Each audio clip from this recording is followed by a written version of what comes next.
Welcome to this week's edition of the Pete Mezzetti Show. I'm Pete Mezzetti. My guest this evening is Scott Schoonmaker, who's the principal for the town of North Branford. Scott. Pete, nice to buddy. see you. How are you?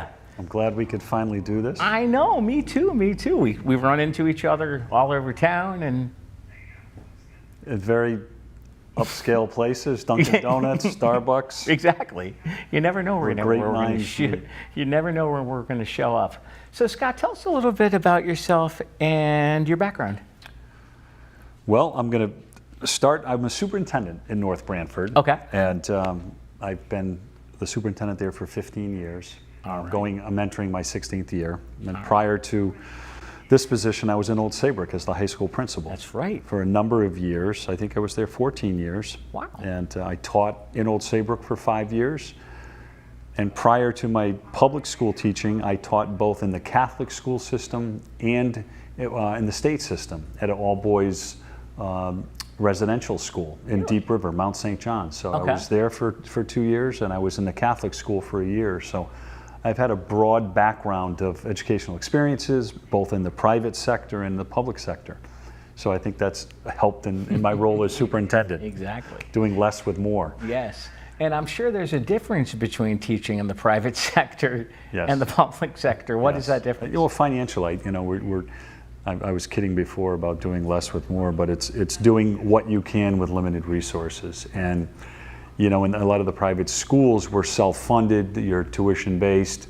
Now, especially with the times as tough as they are, there's been cutbacks. And in public education, we rely on the state and the federal government to offset our costs, and we're able to offer a variety of experiences that unfortunately some of the private schools can't run because of resources, just the funding.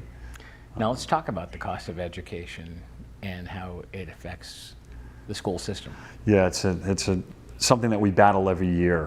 When you look at, dependent upon, they call it the DERG, your educational reference group, and it's your ability to contribute in your town. It's a formula that the state uses, and that determines how much money you get per student. Right. So we're in the middle in North Branford of the DERGs, and we rely heavily on the tax base. Mm-hmm. Okay, so people in town, in a town like North Branford, we do not have a busy industry like Old Saybrook. Okay. You look at Route 1 in Old Saybrook, there's box stores, there's many restaurants, Mm-hmm. manufacturing, there's businesses that really offset, and that's why in Saybrook, your taxes are really low. Right. As a resident of Old Saybrook, I really respect what Carl Fortuna has done in running the town, in managing the town, and bringing so many opportunities, but keeping our taxes at a very, very fair and reasonable number. In North Branford, we don't have the Route 1. We have Route 80. Right. Route 80 in North Branford never developed like Route 1. When you hit North Haven, it explodes. Right. East Haven, it explodes. But in North Branford, we just don't have the infrastructure. So as a result of that, Mm-hmm. Funding education is a big burden for the taxpayer. And people, they don't truly understand the funding formula. When you look at enrollments around the state of Connecticut are going down. Right. It's a simple formula. People are having less children. The cost to raise children is greater. So the burden of the cost has to be shared by the taxpayer. Right. So we run state-of-the-art buildings. We have to heat and cool them. We have to feed the children. We have to provide nursing. We have to provide, obviously, the education and the counseling services. So it's really, it's a situation where you have everything under one roof, and you've got to fund this. Okay. And that's where the challenge comes in. And we battle with it. Everyone in the state is battling this right now. Oh, yeah. And that's probably the biggest challenge right now is the funding for education. Right.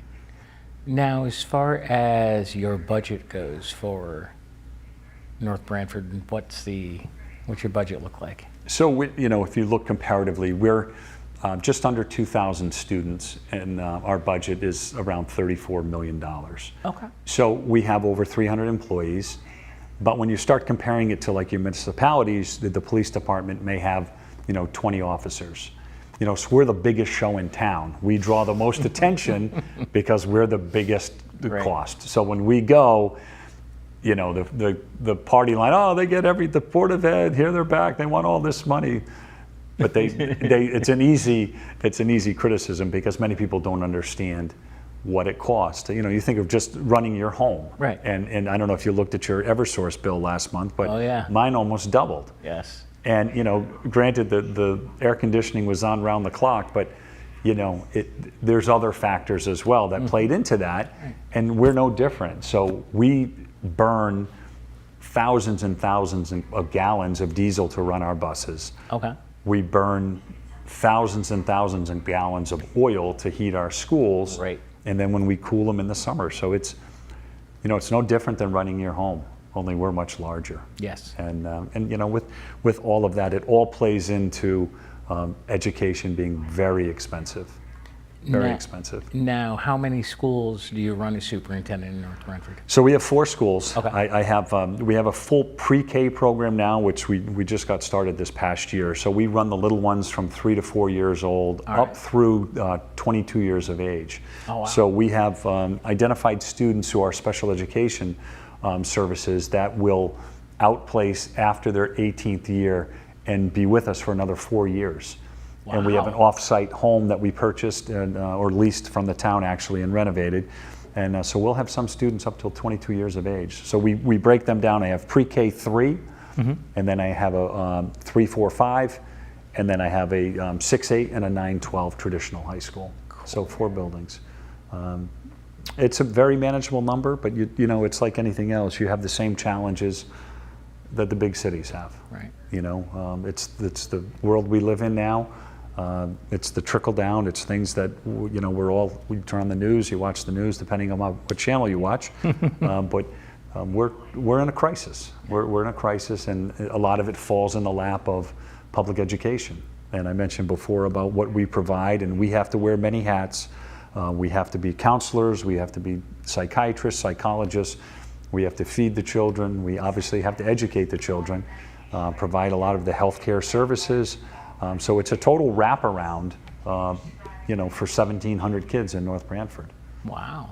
So it's Now- never dull. No, of course not. Never dull. And I'm sure you're one of those superintendents who actually get out and go visit the schools. You're probably not one that sits in your office all No, day. I think I was telling you earlier, I'm not the guy that sits at central office. I really enjoy being around the kids, whether it's at sporting events or plays or musical concerts or whatever, just to get out and see them in their element when they're shining, when they're doing what they're passionate about, and then getting into the buildings and having a pulse of what's going on. It's critical, for me to make the decisions that I have to make with my administrative team. I have to be on the ground, in the building. I eat lunch every day in one of the schools and try to get in at least all of the schools once every 2 to 3 days. Oh, wow. Just to be visible. And that's by my choice. Right. Everyone has a different leadership style. I prefer to be around the kids. Now, do you ever pop in a class and sit in a Absolutely. class? And I always try to make it so it's not stressful on the teacher. The superintendent's here. Oh no, what did I do? And I think the more frequently that you're able to do that and you lessen those feelings that we're here to get better. I'm here to see your practice, to compliment you on this trade of what we're doing and what we're charged with doing. And that helps because I have to be the one ultimately that makes decisions. Right. For if we're doing what we should be doing and everyone's following, and when we, put them in the classroom and close the door, are they following the playbook? Right. And giving them the autonomy to do that. I mean, that's the beauty of live teaching. As you know, we shut down during COVID, Right. and we were really blessed in North Branford that we had a mandated closing on March that year. Yep. And all the kids went home, and that was so tough on every student at every level. And I don't care if you were in elementary, middle, high school, or college, what that did, Yeah. and will continue to do for several years. I don't think we've seen the fallout from that yet. I think it's still years to come. But we went right back at the start of the school year. We gave the families the option. If you wanted to return to school 5 days a week, we would be there. We opened our buildings, and obviously with the mask mandates and everything, but we, we had the spacing, we had everything taped off, we computerized all of our seating charts, our bus charts. We knew where kids were all the time, so that if we did have a positive case, we could easily track. You could point it. Everyone around them. So, I'm getting back to, our ability to do that, and some of the other things that we've done have been beneficial to North Branford. Right. And it was, listen, everyone went into that blind. Yeah, we didn't know what we were dealing with. The media, everything, the masks work, the masks don't work. Get the vaccine, don't get the vaccine. Everything was, up in the air. And then it got politicized. And as you know, everything gets politicized. Of course it does. And then it trickles down, and then we have to kind of sift through and deal with all of it and make those decisions. What's right and what's wrong. What's right, what's wrong. It's no different than a snow day. 50% of the people want to keep their kids home. The other 50% need daycare, and they want to get them to school. Exactly. And we don't get thank yous when, we get it right. Or we get plenty of criticism when we get it wrong. But when we get it right, we're not getting pats on the back. Of course you do. That's what you sign up for. Yeah, no, and it sounds, remote learning was probably a very difficult thing. It was. It didn't work. And I'm glad you cued me back to what we were talking about. That's all right. That's what this is about. But the value of the classroom and the teacher in the classroom. Right. And it's not being the sage on the stage, but the guide on the side, and being there to form relationships with kids and push them and challenge them and pat them on the back and twist their ear when they need a little, redirection. That's important. And that's something you can't replicate through a computer. I think we learned a great deal about, the computer is a tool. Right. It will assist us, but it's not the wherewithal. It's not something that I ever want to rely on. And as you see, the state of Connecticut is looking at passing statute now, Governor Lamont, on the cell phones in the buildings and banning them. I saw that on the news last night. So, we've had policies in place, but it's like anything else. Are they being followed? Right. So, Mrs. Jones may close her door and kids are on the phone, where Mr. Smith is giving detentions and saying, no, it's our. So I think if there's more teeth in that with the support for us, because they're a detriment to learning, they're a detriment to our society. They really are. And, and the cell phone is something that it can be a great tool, and it can help you with a lot of things, but boy, it can create a lot of chaos in the world and in young, adults. Yeah. The elderly, everyone that becomes fixated on their phone. If you want to see someone react, take their phone. Exactly. Or if they lose their phone. Right. It's an emotional outburst that you're like, wow, that's worse than anything that, you could, you can't do this today, you can't do that today, you can't go here. Take their phone. Right. Yeah, it's alarming. Now, do you guys have a phone policy We in do. school? What is it?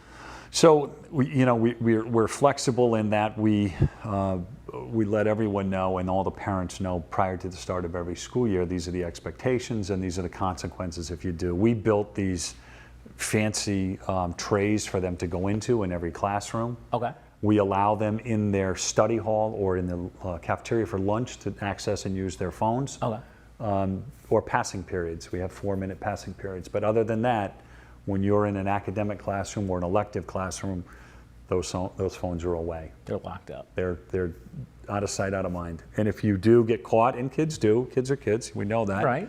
It's either a Saturday detention or a lunch detention, or they have to walk down and physically put their phone in the main office in a locked cabinet. Box. Yeah, that they put it in.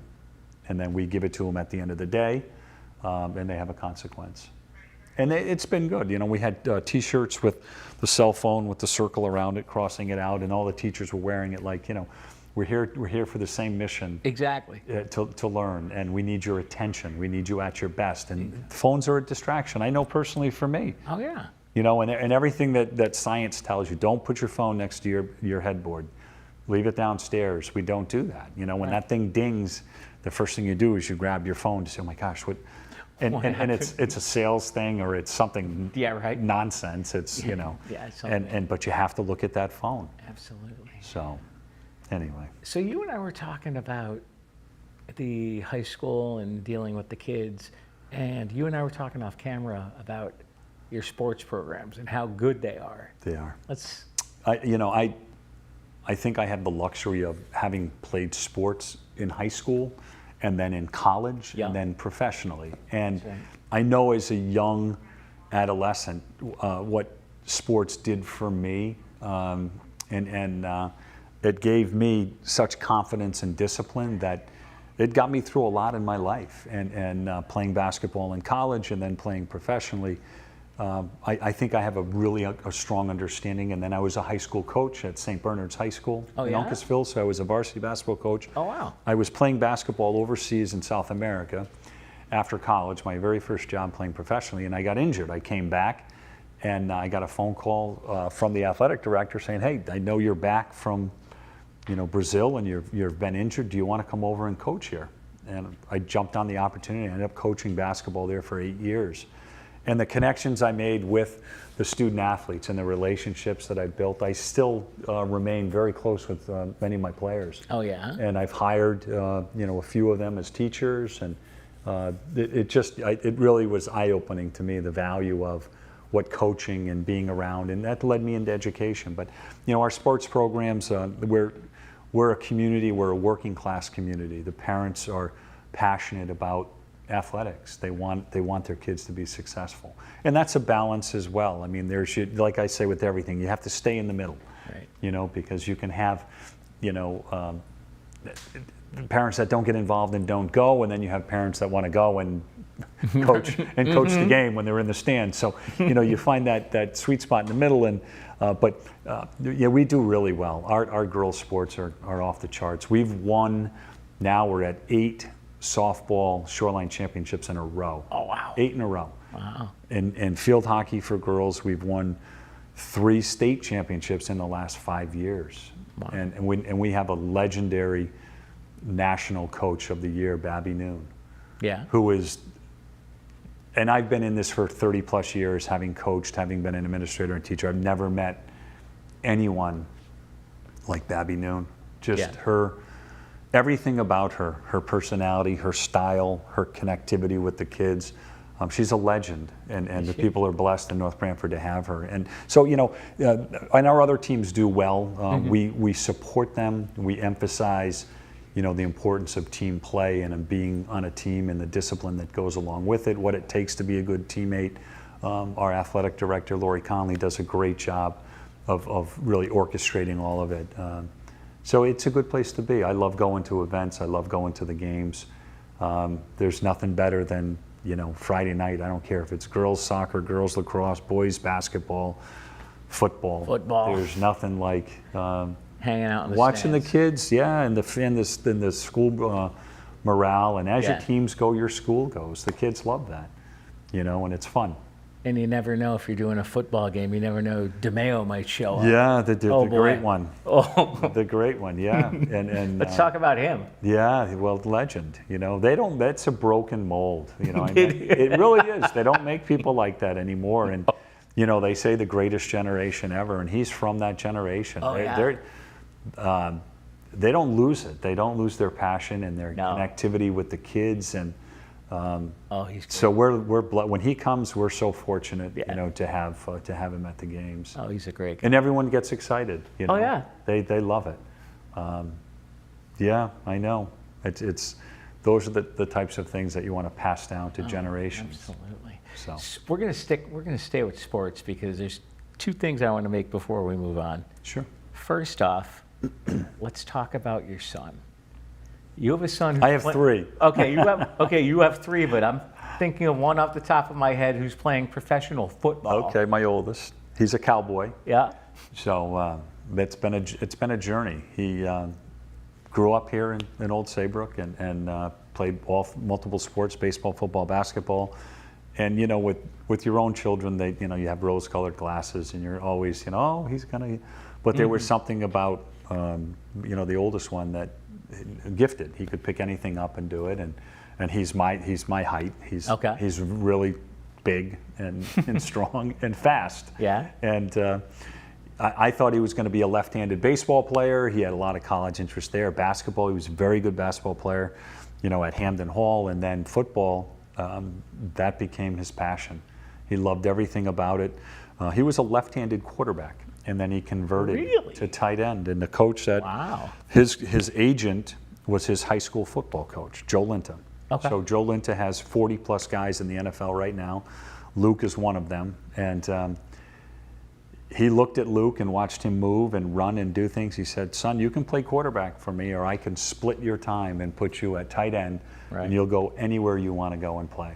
And he was right. We ended up at Michigan, and he played at Michigan and had a great, he did a fifth year because of COVID. Right.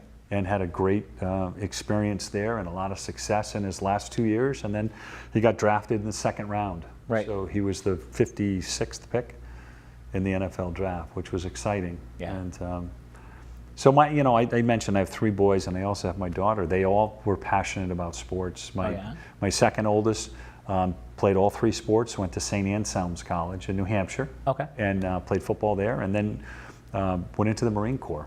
And he's a lieutenant now, and serving in the Marine Corps. And he said that in 8th grade, I'm going to be a Marine, Dad. And he did it. And just a real strong work ethic. And I have twin freshmen going into their freshman year of college. And my son will play football at Holy Cross in Worcester, Mass. All right, sure. He's there now. And my daughter is going to be a nursing student at Providence College. Oh, there you go. And she actually was a scholarship player at Elon University in North Carolina. Okay. And she decommitted to go to nursing school. She made the decision that I'm going to give up Division I sports and focus on my academics and do nursing. So I'm really proud of her as well. So knock on wood, my wife has done a great job, and the kids are doing what they're passionate about. And sports had a big part of all of their successes. It really did. What's your wife do? She's a nurse. Okay. So they grew up in Boston, one of 10 children, and she's a triplet. Wow. And her mother was a nurse, and of the 10 kids, 7 went into the medical field. And nice. So it's an honorable profession, and boy, do we need it now. Oh, yeah. Anyone who's had anything with medical, the nurse is as valuable as the medical doctor or the physician's assistant or whoever else you have working with you. My sister, my brother's wife, my sister-in-law, they're out in Minnesota. She's a pediatric oncologist God bless her. at Children's Hospital in Minneapolis. That has to be so I've heart-wrenching. Heard stories from her over the years. It's like, oh my how do you do it? God, I'm like, how do They're you angels. do this? They are, those people. She's like, yeah. You never know what you're walking into. No, and not every ending is a good ending. Yeah, no. And it's absolutely. heartbreaking. Absolutely not. Speaking of sports, I'm going to throw out a name which I didn't know, that before he was a radio broadcaster played professional baseball. Yeah. Who are we talking about? It's got to be Lee Elsey. It does have to be. Got to be Lee. Yeah, Lee. We go way back. Yeah. I went to Ledyard High School. Okay. And Lee was at Waterford High School. Right. And we were in the Eastern Connecticut Conference, and Lee was a very good baseball player. Yeah. I was not a very good baseball player. I played first base, and I stopped playing baseball in high school. It was probably a good thing, and focused on basketball. But I got to know through that, and that was a different time too, where, we competed against surrounding towns, but then we befriended them in the off season because we were always doing summer leagues, and we would cross over and play in the summer with all these surrounding towns. So my friendships were from, kids that I competed against, like Harold Presley, who played, in the NBA and played for Villanova on the national championship team. We became great friends, and I could go on with other kids, but Lee was from that Waterford dynasty, and the success they had in baseball.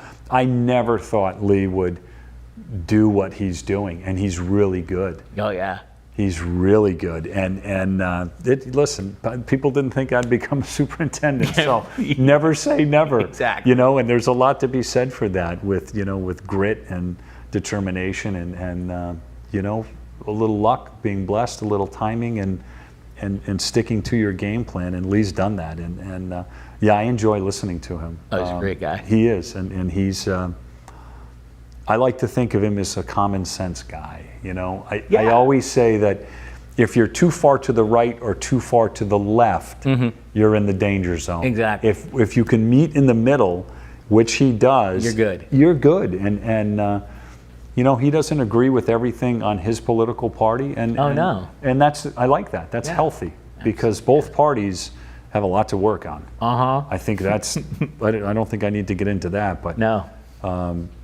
The disconnect, it's never been. I'm, you know, in my 61 years here on this planet, I haven't seen it like this. No. I mean, it's disappointing. It is. Very disappointing. It is. So. Would you mind sticking around for another segment? Sure. All right, we'll be right back. For decades, I've taught you everything I know.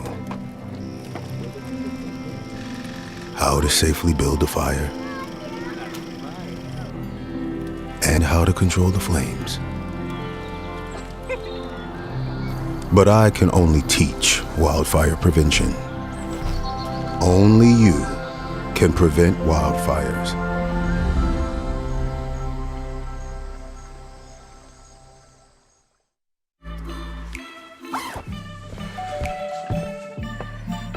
Yo, camping buddy. Okay, you guys ready? Dude, I thought you were driving. I thought you were driving. Oh, I never said I was driving. I definitely can't drive.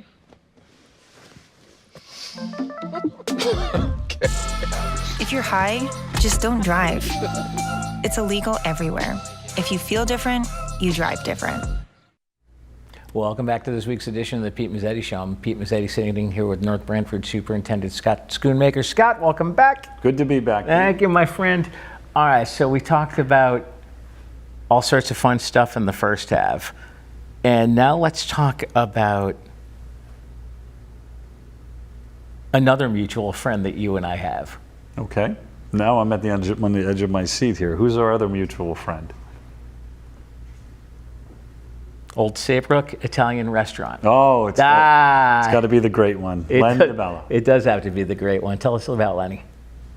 So I met the DeBella family. I have to say the family because they're a beautiful family. They are. And and they're sort of like your wife with 19 kids. Yes, and they're part of that DeBella Finnegan group where they have, you know, we love them. But anyway, our families do. But at St. John's School, we our kids were enrolled there. We moved to town. I had been working in Old Saybrook, and I would always go to Luigi's and get either a sausage or a meatball grinder before every board meeting. Oh. So I had my spots. So you were superintendent? I was principal. You were principal then. In Old Saybrook. Right. So we're going back many years. That's 30 plus years ago.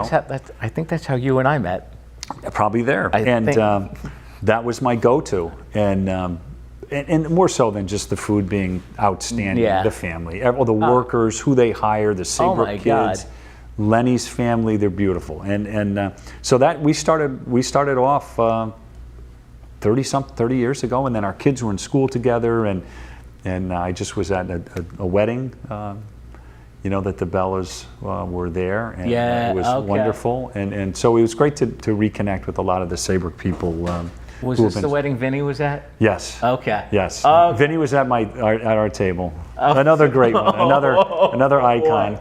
Icon? Yeah, that's a good word for him. In Old Saybrook, but yeah, he had to sneak out to do a comedy show. That's right. night. Yeah, he had to go. That's right. I think he was down in Niantic for a comedy show. So, but yeah. So, and you know, his wife is an educator. Yes, she is. And the two Where's sons. she teach? The middle school? She's at the elementary school. Okay. She's been elementary, but her two sons went through the Saybrook schools and right. have done very well and value education. You know, we were talking before about challenges, and I mentioned the financial aspect of running schools and what goes into running successful schools, and then with educating with special education and the cost of special education, and it's astronomical, but it's such an important piece of, you know, our community that we do that, and you want to put the best people in front of the classroom, And the challenge now is finding certified teachers. Right. There's 11 identified shortage areas in the state of Connecticut right now. And years ago, these shortage areas were always math, science, because people would go through 4 years of school, they could make more money than going into education Right. with a math background or, a science background. And it created a hole for us. But now we're seeing shortages in social studies, English, world language, special education. So this has created a panic. Right. Where, I'm fortunate right now. I'm opening school in 2 weeks and I'm fully staffed. I have all of my certified positions filled, my nurses, my custodians, my paraprofessionals, we're almost there. But,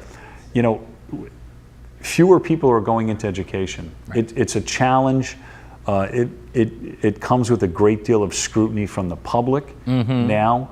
I think it's not fair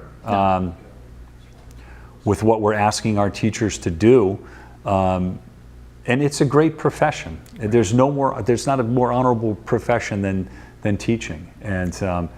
And inspiring students to go on and be their best, be it a doctor, a lawyer, a mechanic, whatever they choose to do. Right. And being a part of that and having them recognize that you were instrumental in their successes. So, I look at one of our biggest challenges will be, and it's not the computer. The answer is not the computer. I fear that, we're going to get to a point where people are going to say, well, all you have to do is, like we were talking before about, co-oping with these teams. Well, we co-op with classes. We put a camera in Westbrook and it shoots to Old Saybrook and Clinton, and one teacher can teach 3 classrooms. Right. Similar to how we do football with those 3 schools. And that worries me. That would be a bad move in education. So we have to continue to be creative and value the teaching profession and what it does. It's so much more than just the ABCs. Yeah. But anyway, that not that I want to go off on a tangent. Nah, it's if I'm fine. if I'm not plugging teachers and education and the importance of Exactly. when you get a good teacher or a good coach that really connects and pushes your child, you can't put a price on it. No.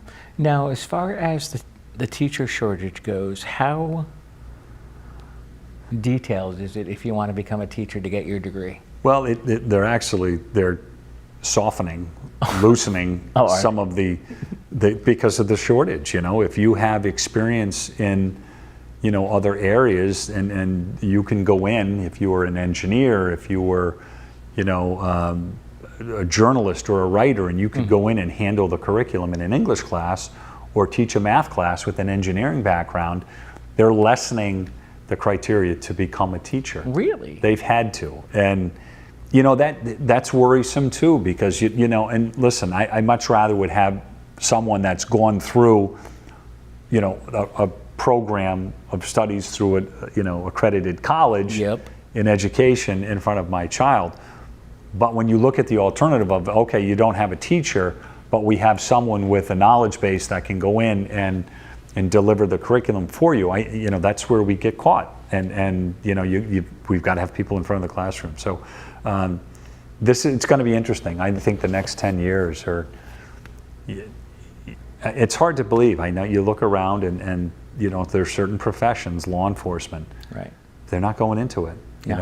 There's been such scrutiny there as well, and the media seems to attract or get to a low incident thing, and then that's all they carry. So they broad brush stroke like all law enforcement is bad because look at this incident and this is how this played out, and then it snowballs, Right. and you've put law enforcement that a lot of people have left, Right. gotten out of it, and it's hard to recruit and find. We used to get hundreds of applicants for a job. If we get 10 now, we're lucky.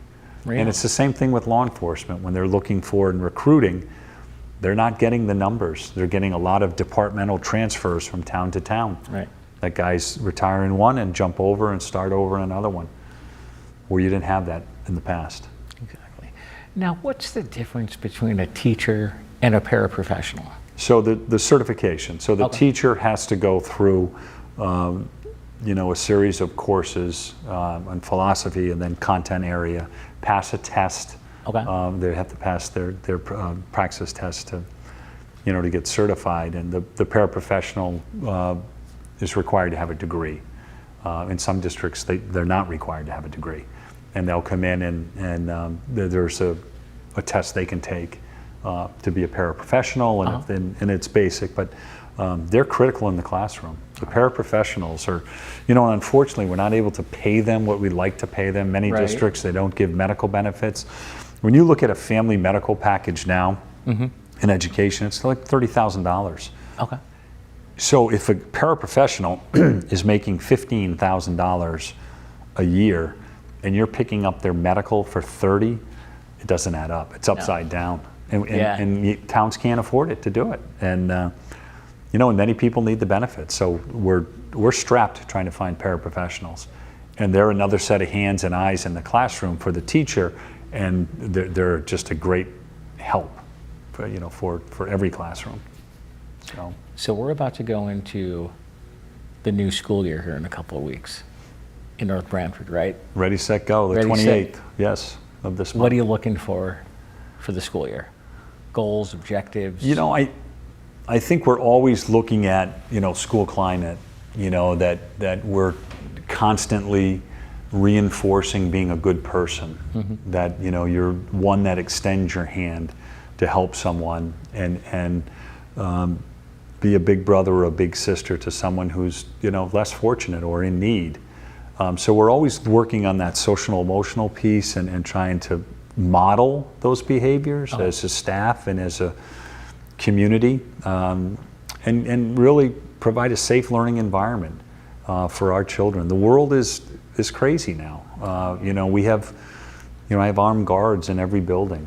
We were the first to do it in Connecticut after Sandy Hook. And we, on short notice, we put together a security team of retired police officers. Okay. And we've been a model for several communities around the state of Connecticut.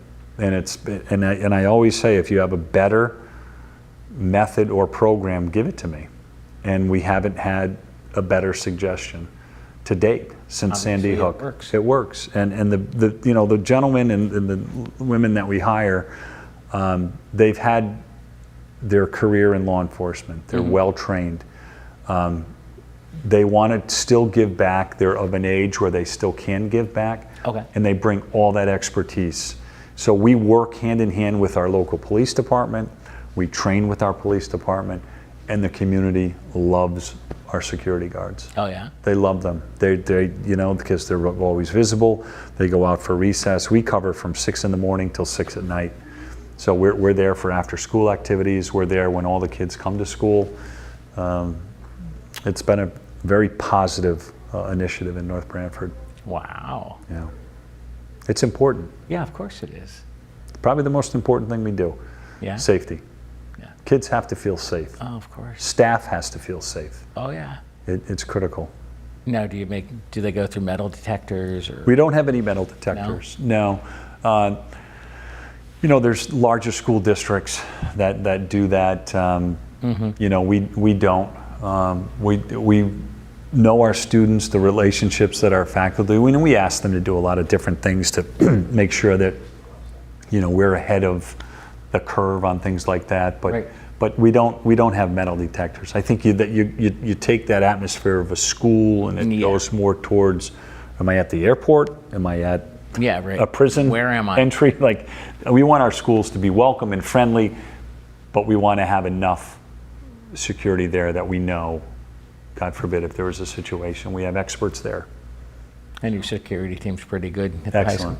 Excellent. All my security officers, they love what they do. I've had some for 10 or 12 years that have been there.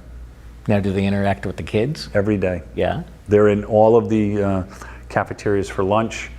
Their entrance and exit when they come in, they roam the hallways. They're always checking security points that we have. I won't go into it now, but No. of what they do in their daily routine. They're constantly interacting with kids, and the kids love them. Yeah. Yeah.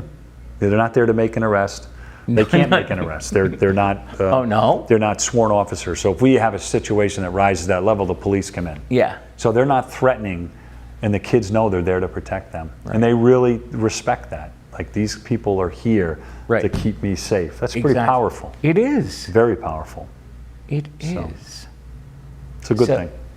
It is. Now let's go back and talk about the teacher shortage and what, Sure. if you want to get involved and become a teacher, what you have to do. Obviously, there's a So test. there's an ARC program, which is the Alternative Route to Certification, ARC. And if you go on the State of Connecticut website, you can get more information on that. So if you're a career change person and you've been doing something in the trades or whatever, there is an avenue for you to fast track and get into teaching.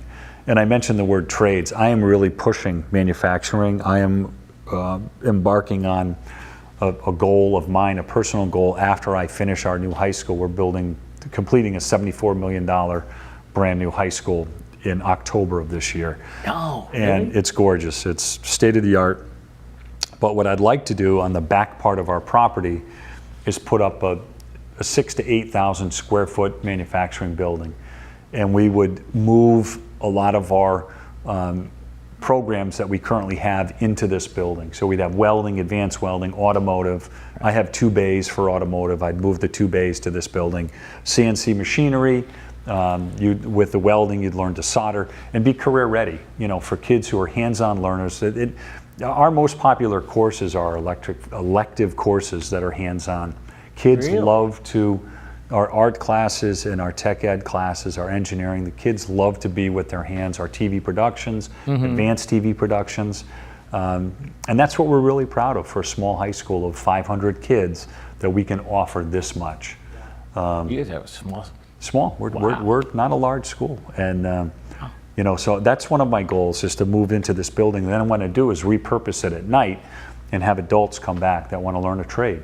You can go to Electric Boat, General Dynamics, and if you're an accomplished welder right now, Oh yeah. you're in the door. Oh yeah. You're making money left. Great and right. benefits, and I'm at the point where I'm like, you know, we can train these kids during the day. Right. They graduate. You don't have to go to college. We've pushed the college thing for too far, for too long, and you know, unless you have to have a degree and go to a 4-year institution, you know, you really should take a step back and look at other opportunities. These schools are $70,000 to $80,000 a year now, these colleges. Ooh. Times 4, you come out with a mortgage payment. Yeah. These kids are burdened with all of this debt. and the ones that you can go to a community college if you want, you can go to the state school, save a ton of money, or go into the trades, and you're gonna come out zero debt, ahead of the game. And there's so many opportunities for it. We have to really, our country has to bring manufacturing back. We have to incentivize and get people involved with manufacturing, and we have to do a better job of bringing it into our schools so kids have choices, and it's not one track, college is the answer, because it's not. No. Now, you said something that I didn't know about. You guys are building a new school? We're in the second phase. Tell us about it. So this was something that, you know, my 15 years I've been crying every year. We need a new high school. We were the laughing stock on the shoreline. The building was 60-something years old. Okay. It was clean, but it was a flat roof. There were leaks everywhere. Everything was outdated, the technology. And it got to a point where it was embarrassing.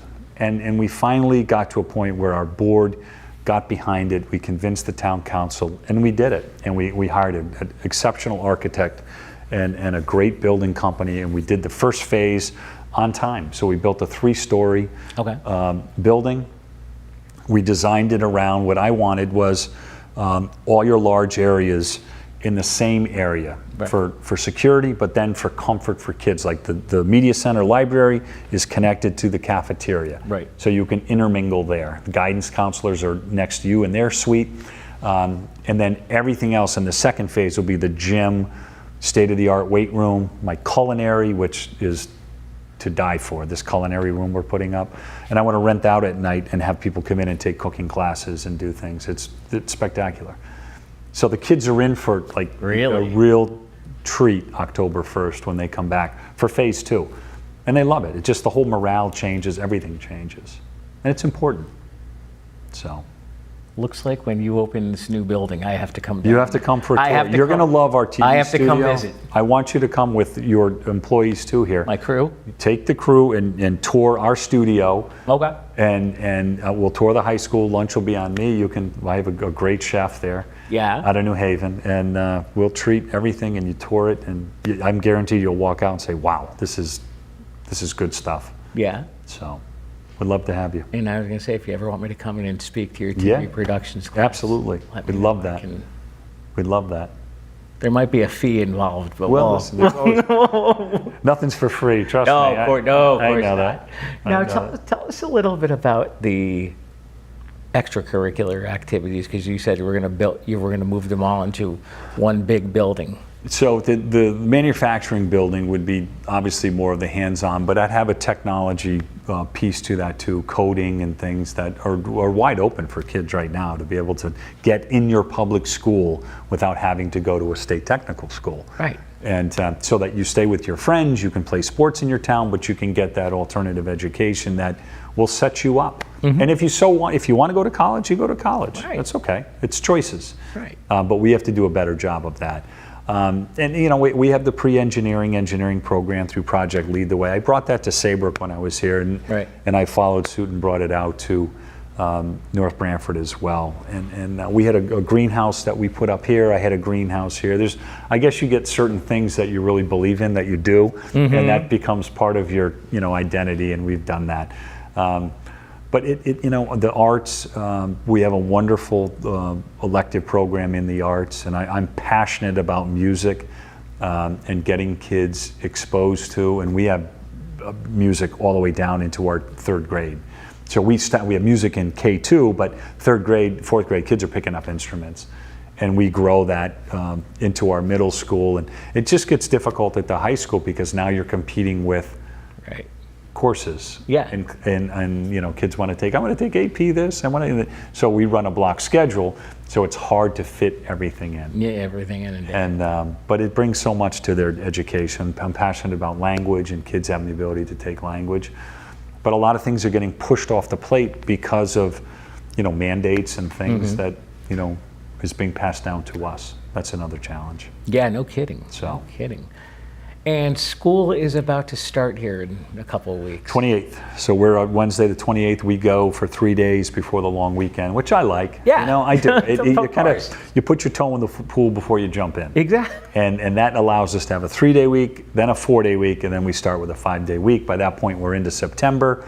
Your football season's starting. Everybody, sports are going, and you kind of acclimate and kick it off that way, which is nice. Because you got football season starting, Yeah. both high school, Yeah. college, and pro. Oh, I'll have 3 places to be on the weekend. Oh. That's that's why we have the cell phone. They can I was manage going to say, everything. how are you going to do this? The cell phone manages everything for us, right? But we make it work. Yeah. So we will. Now, as far as the football team goes at North Branford, how you looking this season? I think we'll be competitive. We had a young team last year, and the new coaching staff, Anthony Savati, has done a great job. And it's all, football's in trouble right now everywhere for a number of reasons. We're having less participation. There's a lot of fear about, concussion protocols and, long-term effects of that. And I understand all of it. I have 3 boys who play football at a high level, Yeah. and I get it, but it's something that I believe in, and you just have to be ahead of everything, knowledgeable of everything. It's like when my son became a Marine. Yeah. He walks around with a lot of responsibility for protecting people Exactly. and places, and it's honorable. And I give those who choose to do that the utmost respect and admiration for them. So. Now, how's your son, who plays for Dallas, doing, getting ready for the season? Good, yeah. This first preseason was yesterday game, and he looked good. They were always coming off of injuries. He Did had they shoulder. win? They lost in the last 4 seconds of the game, Who'd they lose and that's to? okay. It was the Rams, Oh. and it was right. Bennett, the quarterback. Oh, okay. What's his name? Stetson Bennett, I guess. I Was think the, so, the yeah. Georgia quarterback that came. So, it's preseason.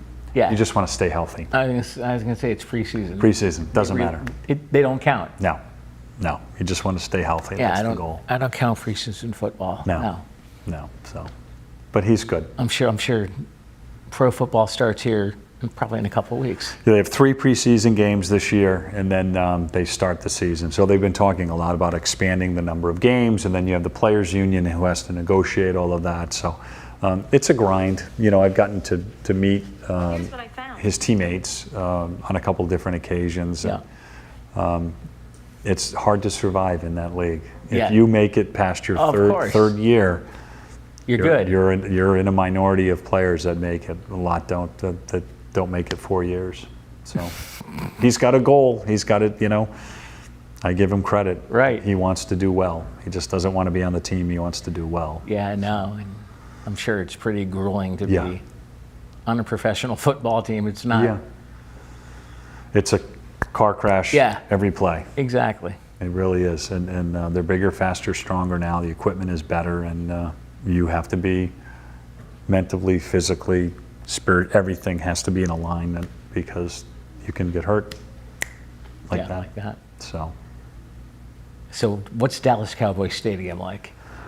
I've seen it on TV Yeah, no, watching the it's- game on Thanksgiving Day. it's like a spaceship. It Is really it? is. I mean, Is it? the amount of glass in the building and the layout and the everything about it, the food, and Jerry Jones, he gets a lot of criticism, I understand, but boy, does he throw a party for his football games. It's amazing. Yeah. He'll fly over on his helicopter when you're parking your car, and they whisk him in, and then you'll see him come down after. There's an area that we go to, and it's kind of surreal. You're pinching yourself, like, am I really around this? Am I really here? Here, and then you meet the players, and you find out that they're just normal guys. Dak Prescott's just a beautiful person. He really is a great guy, and Oh yeah. and I look at social media and the criticism of him, and he walks around and he has thick skin, and I just admire him for that. Admire him, and he's a new father, and he's passionate about the right things. Yeah. And he's just a great person, and that's who I want my son around. I want my Right. son around people like that are going to model, good behaviors. And my son is very grounded anyway, so it's... Oh, is he? Yeah. He's very spiritual and very humble. So I do all the bragging about him. He doesn't say boo. You would never know he was a Dallas Cowboy. Next time he's home, I want to meet him. You got it. Next time we he's can do home, that. I We can make that happen. think that would be. Yeah. That would be fun. Yeah, absolutely. And we got a little bit more time left. So what else do we want to mention about the school year upcoming, or Well, some thoughts? Yeah, I think, when you look at, in general, where we're all at with trying to provide, the best opportunities for our kids, moving forward, and how things play out, the part that education plays on the world stage, and it's just something that we have to constantly remind ourselves of the responsibility that we have as educators, and me being the one in front of the orchestra conducting. Right. It's critical that I hit the right notes and that I have the right people in the orchestra, because everyone out there is, the recipient of our work. Right. So I just, I hope everyone has a great start to the school year, and Yeah. that, we continue to heal as a nation and Right. go in the right direction. Yeah. No, it's going to So. be a very interesting couple of months here in the nation, shall we say? That's a conversation for Lee Elsey. Yeah. That will be a Lee Elsey conversation. I stay God. out of the politics. Do I want to have this conversation with Lee Elsey? I I'm don't sure know. Lee is going to, be very straightforward with, and he's around it every day. He Oh, sees yeah, it, of course he is. And he surrounds himself with good people. Oh, he does. One of my former players, Mike Pacetto, who owns Filomena's restaurant, is very close with Lee, Oh, okay. and goes on his show at times, and I get a kick out of listening to, Yeah? when they do their interviews. Oh, But nice. it's all good. Scott, we're about to run out of time, but before we do, I want to thank you for coming down. My pleasure. We'll I'm be glad in we could do touch. it, Pete. Thank you. And I owe you a visit from Luke. All right, So we I can do will that. do. On behalf of Scott Schoonmaker, I'm Pete Mezzetti. Thanks, good night. We'll see you next time.